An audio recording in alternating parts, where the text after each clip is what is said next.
Hey, it's the rundown with Joe Nagy, Brandon Worth. We are back. We couldn't get JT once again because I guess he's too good for us now, which is whatever. I'm just kidding. That's not the case. But we're gonna have a great episode for you.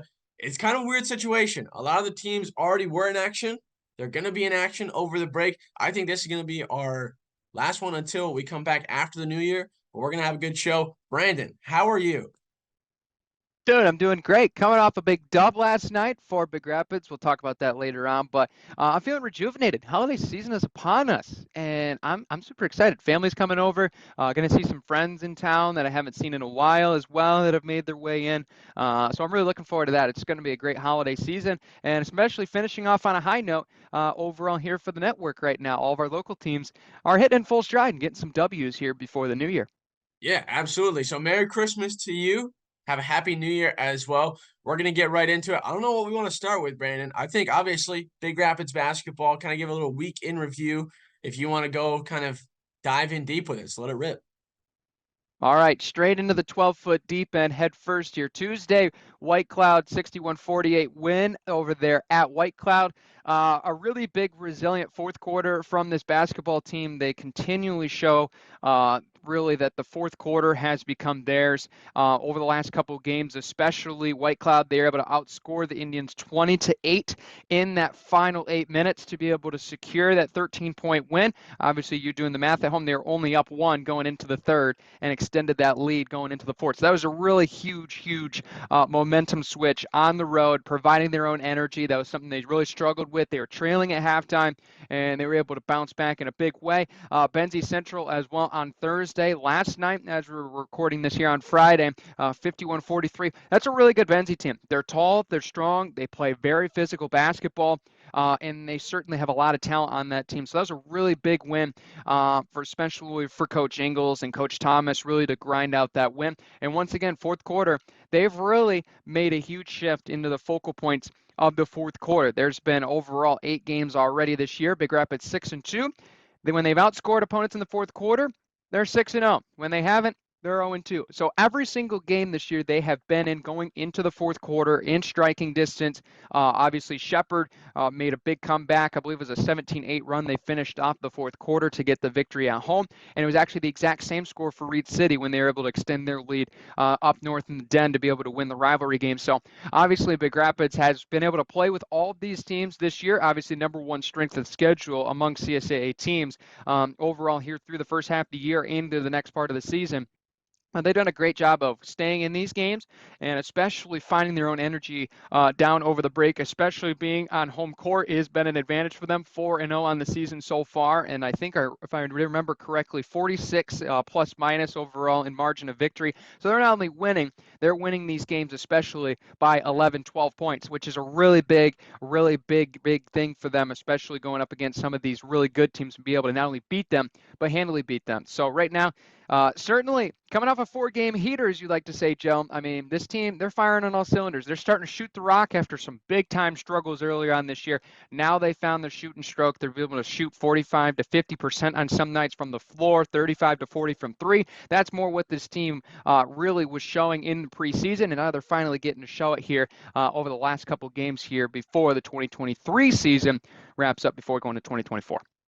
Yeah, and especially those last two games, kind of statement wins because White Cloud on Tuesday was a team that not a lot of people could really get their bearings against. They really surprised a lot of people in the CSAA. They surprised Tri-County. They were able to really, I mean, I wouldn't say they're a system team, but they have been able to just take surprise by how fundamentally solid they are and how good of a team they are when it comes down to kind of stressful situations. But to beat them 61-48, that's a big statement, especially when you've seen how, I mean, kind of early on in the season, losing to Reed City, losing to Shepherd. You didn't really know the identity of the team just yet, but they shot the lights out with that. And then obviously with Benzie Central just going 51-43 when you return to home. That's going to be huge. And especially solid momentum going to 2024, a much needed break. They're not going to be playing until what, the 3rd of January. So they're going to try to start the New Year's off right with a game against Traverse City St. Francis. It's going to be real solid. I think Brandon, we should hop into maybe some CSAA scores from around the week, from around the past week. So you'll start with Tuesday. I'll take these last few games that happened yesterday and the ones that are happening tonight since we're recording on Friday. So let's get it ripping. All right, we'll go to earlier in the week. I'll do you one better. I even have the Monday game for you as well. Lakeview falling to Merrill 49-27 in boys action. Certainly for the Wildcats, they're just trying to find some sort of spark to get the campfire going right now. Really just ice cold coals right now, and that's unfortunate for that Wildcat program. We hope that they can get a good holiday break and turn it around going Yeah, into the fires have 2024. been doused, as they say, Yeah, doused in water. they're looking for a whole lot of something, and so far I've found a whole lot of nothing. But we'll see if that can turn around in 2024. Over to Tuesday, Tri-County falls at home to Central Montcalm 51-48. In a really, these have been a lot of tight games as well. You notice that especially across the scoreline, Molly Stanwood holds Kent City to 53 points. They do fall 53-45 at home, but it's a really good effort defensively from Molly Stanwood. They've had their really good efforts so far defensively this year, just trying to find that offense. Still here all going into 2024. Grant takes down Newaygo at Newaygo in the M37 rivalry. That's a huge win for the Tigers, especially coming off a loss to Reed City. Kind of lost their momentum a little bit in CSAA play. They bounced back in a huge win, a rivalry game on the road, as well as Reed City put a thumping on Chippewa Hills 74-32. Beat them by 42 points. That's a statement win in their building right now. It looks like Coach Walsh's team is the team to catch and one that's going to have their target on the back going into 2024 as right now the leader in CSAA action. Yeah, it's pretty solid to see what everybody's been able to do. Obviously, tonight, the time that we're recording, it's gonna be Friday. Grant is gonna be taking on Ravenna. Newaygo will be facing off against Wyoming Lee. I believe that's tomorrow for the West Michigan Hoop Summit, and then Lakeview is gonna be playing Montebello in Montebello. So another chance for them to get their first win of the year. So we'll see how it all plays out for the CSAA. It's been a very solid first half of the season. I gotta ask, Brandon, what's been your favorite moment so far from first half that's kind of stuck out to you? Oh man, there's so many to choose from. I think especially one of the best games I think we've seen overall from Big Rapids. I think especially as of recently, that Hart game really was a huge mental boost for that ball club. They really gritted out a win against Fremont. They didn't play very well, and obviously not discrediting the Packers. The Packers are always a good team. The fact that they're 1-5 blows my mind because they're actually a really good basketball team. They have a really tough schedule too, so we'll start to see them probably likely have some more wins going in the second half of the season. But they only won by 3, coming off especially that loss at Reed City. The team was really kind of in just a mental funk, and they took the team that pounded them twice last year and they thumped them by 25 at home. Made a lot of big plays defensively, created turnovers. I think Jenga had a slam or two, a lot of 3 balls falling for Cole Heiss especially. So I think when that game, really from the momentum aspect of a fan, you got as really as hype as you had ever over the last year or two in that Hart game. So I think especially that was probably my favorite game to watch. There was a lot of big plays, especially actually in last night's game, Benzie Central. There was a lot of great plays. Jenga almost caught an alley-oop, I believe, in the Fremont game. That would have brought the house down. But I think overall, I think my favorite moment might have actually came last night. And it wasn't even on the broadcast. It was prior to when we came on at pregame. It was the JVs in action, which shout out to the JVs of Big Rapids right now. Undefeated overall this year, 8-0 without a blemish in 2023. They are rocking on Dang, all man. cylinders. Great job by Coach Kostecki. There was one thing, though, that he messed up on last night. They had a ball rotated around the perimeter, and the ball actually got thrown to Coach Kostecki, who is over on the sideline watching, over near the corner, but out of bounds. And he caught it and pump fake for a shot, and he ended up taking it. We wanted to see him shoot it. We wanted to see him knock it down. The fans wanted to see it. It didn't end up happening. But that was probably my favorite moment. The whole crowd laughed. I laughed. It was really fun. But a shout out to him, especially for the job that he's done.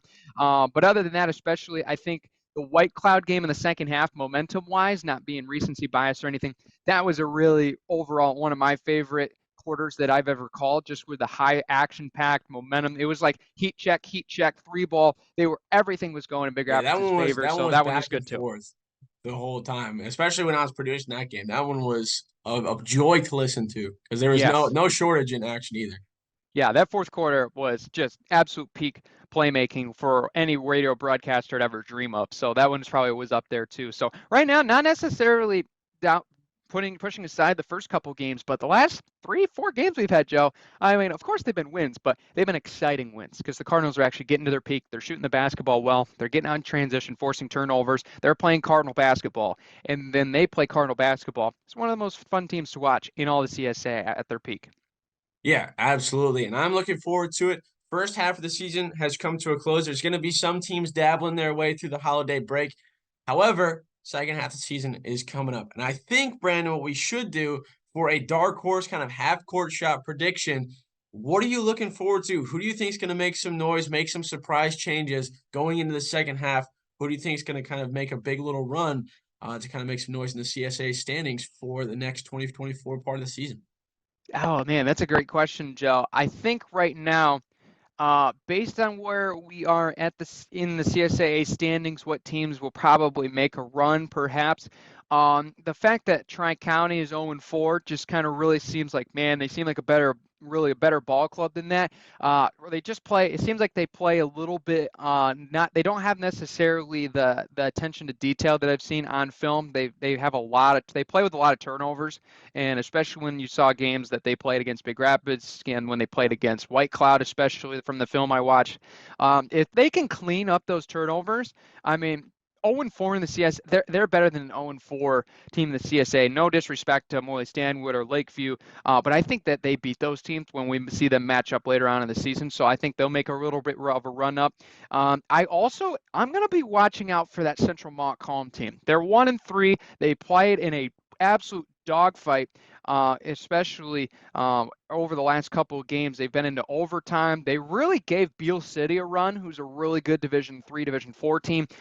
They only lost, I believe, by 9 on the road, and the Aggies in that gym is a hard place to play. So I think especially they've been in almost every game this year. They've just not been able to finish it right. They were up, I believe, by 8 against White Cloud in the fourth quarter. White Cloud came back, forced it to overtime, got a couple turnovers in the last minute of the game. They scored a game-winning layup with like 6 seconds to go. I think the Central Montcalm team, I think you're seeing it over the last couple games. They're 3-5 overall, 1-3 in conference play, especially based on going from their schedule. I mean, they got a lot of favorable games in the second half when they come back, especially. I think they're also taking part in a holiday tournament. They're actually hosting one. They'll play against Belding and Greenville, 2 really good teams. So we'll get to see how they do. Once they come back, though, they got Aviation on the road. So we'll kind of see how that compares. Big Rapids played at Aviation on the road this year. Then they play some other good teams that on the road, especially Calvary Baptist. They'll play at Grant on the road as well as at Big Rapids later on the season. But to finish out, especially if they can get the momentum going in those games, get a couple W's. I mean, they finished with Chip Hills, Alma, Lakeview, Kent City, Morley Stanwood, teams that they can beat. And 4 out of 5 of those games will be in Stanton. So that's I think really a team that we're going to watch out for. They're always fundamentally sound. They always have a lot of playmakers. They really stretch the floor very nicely with their front 5. So that'll be a team that I'll be watching especially. But I think especially with what we've seen the momentum-wise from Reed City, Big Rapids, I mean, a potential CSAA title game coming in March between those 2 teams. I mean, come on. That's going to be fun to watch. Yeah, I'm really looking forward to it. I think my dark horse is going to be Morley. It's going to be fast because I think we only have like 30 seconds left on this meeting. Morley got a very favorable, very solid second half of the season. They're going to have some time before they got that. They're going to be hosting Carson City Crystal. They have a tournament coming up against West Michigan Aviation Academy. It's going to be solid. Can't wait to see what it is. I think the Mohawks are going to make some noise. That's going to be it for the rundown. Got to close it out before we can't save this one, but that's going to be it. I'm Joe. That's Brandon. Thanks for listening. We'll be back after the break. Peace.